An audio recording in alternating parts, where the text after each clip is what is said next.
आज के भारत में बहुत बड़ा अंतर है पिछले भारत से। तब इतनी तकनीक हमारे पास नहीं थी। जैसे कि पहले भी हमने स्ट्राइक किया है, सर्जिकल स्ट्राइक किया था, तब वो तकनीक नहीं थी जो आज हमारे पास तकनीक है। भारत और पाकिस्तान के बीच तनाव चरम पर है। देर रात भारत ने पाकिस्तान के तमाम हमलों पर जवाबी कार्रवाई करते हुए बड़ा एक्शन लिया। पाकिस्तान के 9 शहरों पर जबरदस्त अटैक करते हुए कई जगह भारी तबाही मचा दी। लाहौर से लेकर कराची तक और इस्लामाबाद से लेकर रावलपिंडी तक हर तरफ फिलहाल सन्नाटा पसरा हुआ है। इसी बीच अमेरिका का एक रिएक्शन भी सामने आया है। इस भारत के एक्शन से अमेरिका बेहद खुश नजर आ रहा है। अब हमें बॉर्डर में क्रॉस करने की ज़रूरत नहीं पड़ेगी। हम अपनी सीमा से ही पाकिस्तान के अंदर कहीं भी हम डिस्ट्रॉय कर सकते हैं। ये क्षमता है भारत की। और ये जो हरकत हुई है जो पहलगाम की, तो वो बहुत ही काराना हरकत थी और उसके बदले में जो सेना ने जवाब दिया है बहुत ही सराहनीय है। लेकिन पाकिस्तान इतने से मानेगा नहीं।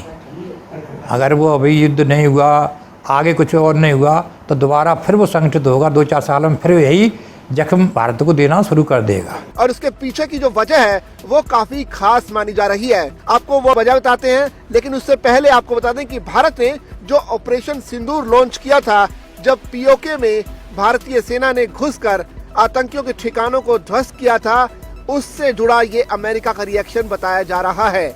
सिविलियंस को निशाना बनाने की कोशिश की गई। जिस तरह जम्मू शहर पे उन्होंने ड्रोन का हमला किया, मुझे नहीं लगता है कि 71 वॉर के बाद कभी इस तरह जम्मू शहर को निशाना बनाया गया हो।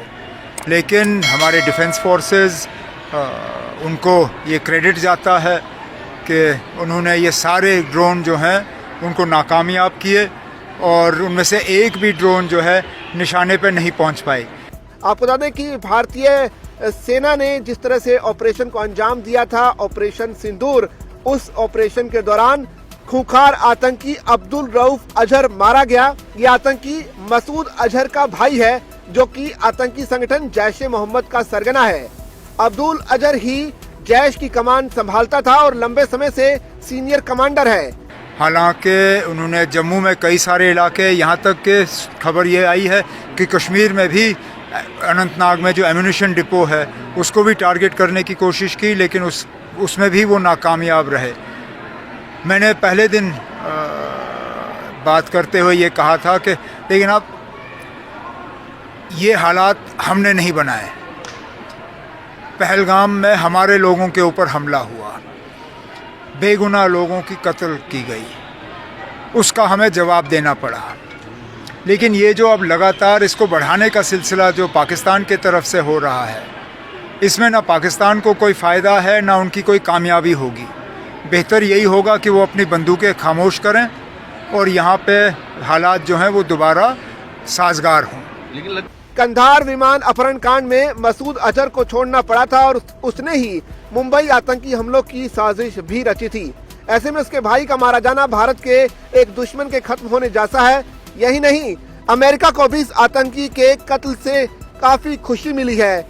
अमेरिका के टॉप डिप्लोमेट्स ने अब्दुल रऊफ अजहर को मार गिराने के लिए भारत को थैंक यू बोला है। अब एस्केलेशन में सबसे ज्यादा नुकसान उनको होगा। उनको थोड़ी सी अब अपने अकल से काम लेनी चाहिए और ये एस्केलेशन के बजाय उनको डी एस्केलेशन के तरफ जो है तवज्जो देनी चाहिए। अब्दुल रऊफ अजहर वो आतंकी है जिसने यहूदी पत्रकार डैनियल पर्ल की 2002 में सिर कलम कर हत्या कर दी थी।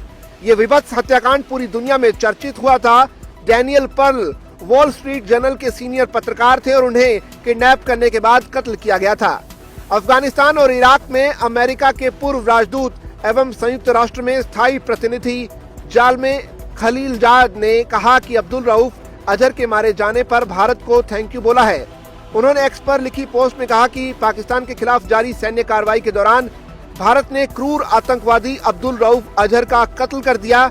उसने 2002 में पत्रकार डैनियल पर्ल का कत्ल किया था, जो आज तक सबको याद है। न्याय हुआ है, थैंक यू इंडिया।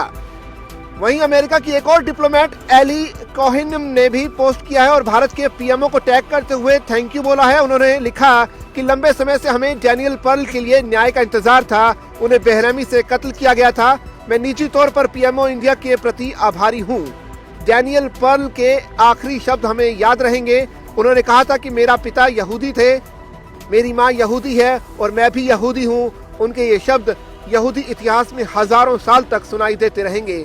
अगर आप ये वीडियो YouTube पर देख रहे हैं तो हमारे चैनल को सब्सक्राइब करें और बेल आइकन को दबाना ना भूलें। अगर आप Facebook पर ये वीडियो देख रहे हैं तो हमारे पेज को लाइक करें।